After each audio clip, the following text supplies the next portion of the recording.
Well, we have in our family a big history of heart disease, cardiovascular disease, and my father died at 45 of a massive heart attack.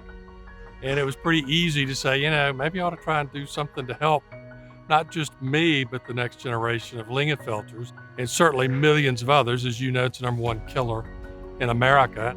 There are no demographic boundaries to heart disease. It affects everybody in terms of young, old, of all races, of all genders. That's how I got involved in the Heart Association, is by suffering from heart disease. I belong to some other professional organizations. They help represent cardiologists. AHA is so much more than that. It's where a young person goes to launch their career in medicine. It is where the community turns to for advice as to how to take care of important medical issues.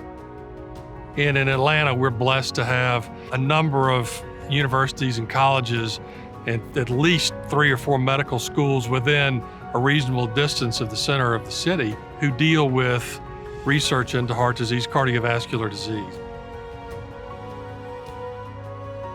The advocacy side of what the Heart Association does is incredibly powerful, and I'm most impressed by that.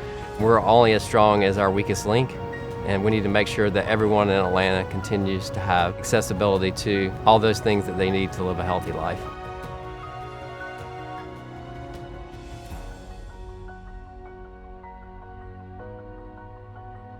You know what I think makes Atlanta very unique and a special city is the fact that it has such a diverse population. And if you think about what the Heart Association is trying to do to solve this issue and problem in multiple communities, this is a great microcosm to make that happen. I'm hopeful, I'm going to be helpful, and I'm going to be engaged over the decades with the American Heart Association and bring my friends and organizations in, because we all have a responsibility to work hand in hand, not to sit back and say the American Heart Association should do it.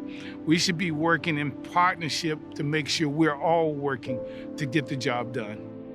In the age that we're in with this pandemic and the broad scale of this, that scale is not new to cardiovascular disease. It's been there every year. We need to continue to focus on it so that we can all have the tools and be educated to live a healthy life with the bodies that we were given. We only get one body, and so we have to treat this body as being as important to us as making money or making a living. I tell folks, if you're going to be here for your children or your grandchildren, then you've got to take the steps today to make sure you protect that heart, not just for love, but that heart to live. The future of heart disease is really prevention, building healthy lifestyles, and finding the ways that we can reduce the burden of heart disease.